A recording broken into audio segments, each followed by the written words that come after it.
Hi ನಮಸ್ತೆ. ಇವತ್ತು ಒಂದು ಒಳ್ಳೆ ಹೆಲ್ತಿ ಮೀಲ್ ಪ್ರಿಪೇರ್ ಮಾಡೋದು ಹೆಂಗೆ ಅಂತ ನೋಡ್ಕೊಂಬರೋಣ ಬನ್ನಿ. ಇವತ್ತು ಸೌತೆಕಾಯಿ ತಂಬುಳಿ ಮಾಡ್ತಾಯಿದ್ದೀನಿ. ಹೆಂಗೆ ಮಾಡೋದು ಅಂತ ನೋಡ್ಕೊಂಬರೋಣ ಬನ್ನಿ, ಏನೇನು ಬೇಕು ಅಂತ. ಫಸ್ಟು ಹಸಿ ತೆಂಗಿನಕಾಯಿ ತುರಿ, ಖಾರಕ್ಕೆ ಎಷ್ಟು ಬೇಕೋ ಅಷ್ಟು ಮೆಣಸಿನ್ಕಾಯಿ, ಬೆಳ್ಳುಳ್ಳಿ, ಜೀರಿಗೆ, ಮೆಣಸು ಮತ್ತು ಕಟ್ ಮಾಡ್ಕೊಂಡು ಇಟ್ಕೊಂಡಿರೋ ಒಂದು ಅರ್ಧ ಸೌತೆಕಾಯಿ ಮತ್ತು ಕೊತ್ತಂಬರಿ ಸೊಪ್ಪು ಇದಿಷ್ಟನ್ನು ಹಾಕ್ಕೊಂಡು ಪೇಸ್ಟ್ ಮಾಡ್ಕೋಬೇಕು. ಪೇಸ್ಟ್ ಮಾಡಾದಮೇಲೆ ಈ ಕಡೆ ಮೊಸರನ್ನ ನೀಟಾಗಿ ಬೀಟ್ ಮಾಡ್ಕೊಂಡು ಇಟ್ಕೊಳ್ಳೋಣ. ಅದು ಹರಳು ಥರ ಇರುತ್ತೆ ನೋಡಿ, ಅದು ನೀಟಾಗಿ ಬೀಟ್ ಆಗಬೇಕು. ಬಟ್ ಮಜ್ಜಿಗೆ ಥರ ಮಾಡ್ಕೋಬಾರ್ದು. ಬೇಕಂದರೆ ಒಂದು ಸ್ವಲ್ಪ ನೀರು ಹಾಕ್ಕೋಬೋದು, ಬಟ್ ಗಟ್ಟಿನೇ ಇರಬೇಕು ಮೊಸರು ಬೀಟ್ ಮಾಡಾದಮೇಲೆ ಆವಾಗಲೇ ಗ್ರೈಂಡ್ ಮಾಡ್ಕೊಂಡು ಇಟ್ಕೊಂಡಿದ್ವಲ್ಲ ಪೇಸ್ಟ್ನ ಇದಕ್ಕೆ ಮಿಕ್ಸ್ ಮಾಡಿಕೊಂಡು ನೀಟಾಗಿ ಇನ್ನೊಂದು ಸಲ ವಿಸ್ಕ್ ಮಾಡೋಣ. ಅದನ್ನು ಮೊಸರು ಜೊತೆಗೆ ಆ ಮಸಾಲೆ ಎಲ್ಲ ನೀಟಾಗಿ ಮಿಕ್ಸ್ ಆಗಬೇಕು. ಮತ್ತು ರುಚಿಗೆ ಎಷ್ಟು ಬೇಕೋ ಅಷ್ಟು ಉಪ್ಪನ್ನು ಹಾಕ್ಕೊಂಡು ನೀಟಾಗಿ ಮಿಕ್ಸ್ ಮಾಡ್ಕೊಳ್ಳಿ. ಆಲ್ರೆಡಿ ನಾನು ಒಂದು 2-3 ಥರ ತಂಬುಳಿ ರೆಸಿಪಿ ಶೇರ್ ಮಾಡಿದ್ದೀನಿ. ಇದಲ್ದೇ ಇಂಟ್ರೆಸ್ಟ್ ಇದ್ದರೆ ಹೋಗೊಂದ್ಸಲ ಚೆಕ್ ಮಾಡಿ.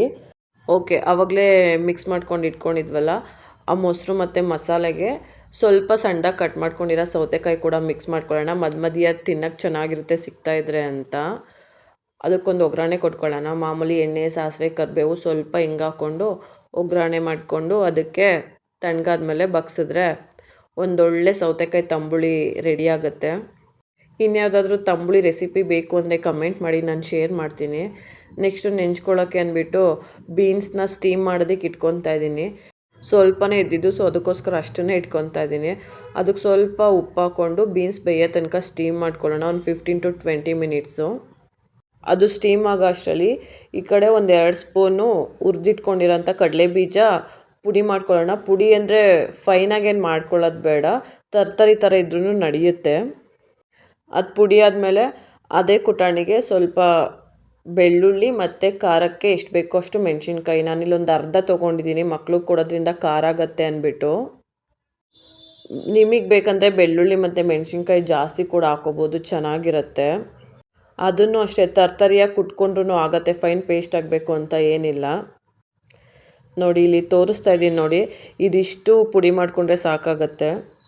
ನೆಕ್ಸ್ಟ್ ಒಂದು ಪಾತ್ರೆ ಇಟ್ಬಿಟ್ಟು ಅದಕ್ಕೆ ನಿಮಗೇನು ತುಪ್ಪ, ಬೆಣ್ಣೆ ಅಥವಾ ಎಣ್ಣೆ ಏನು ಇಷ್ಟ ಆಗುತ್ತೋ ಅದನ್ನು ಸ್ವಲ್ಪ ಹಾಕ್ಕೊಳ್ಳಿ, ಒಂದು ಅರ್ಧ ಸ್ಪೂನು.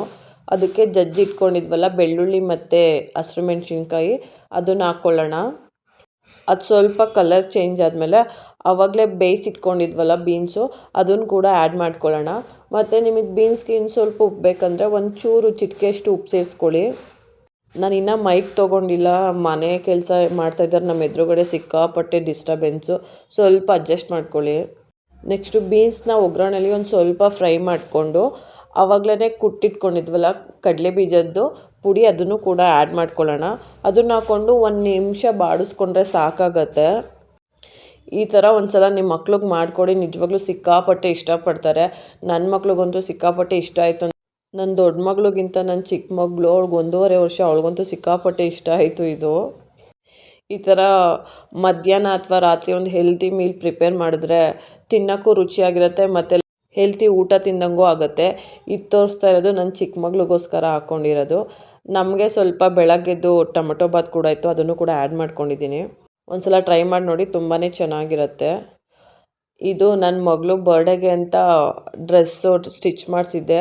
ನಾನು ಆ್ಯಕ್ಚುಲಿ ಮೆಟೀರಿಯಲ್ ತೊಗೊಂಬಂದಿರೋ ವಿಡಿಯೋ ಕೂಡ ಆ್ಯಡ್ ಮಾಡಿದ್ದೀನಿ, ಬೇಕಂದರೆ ಒಂದು ಸಲ ಹೋಗಿ ಚೆಕ್ ಮಾಡಿ. ನಾನು ಇದನ್ನ ರಾಮಚಂದ್ರಪುರದಲ್ಲಿ ತೊಗೊಂಡು ಬಂದಿದ್ದು, 100 ರೂಪೀಸ್ ಪರ್ ಮೀಟರ್ಗೆ. ಇದು ನನ್ನ ಚಿಕ್ಕ ಮಗಳದು ತೋರಿಸ್ತಾ ಇರೋದು. ಅವಳಿಗೆ ಸ್ಕರ್ಟು ಮತ್ತು ಟಾಪ್ ಹೊಲಿಸಿದ್ದೆ.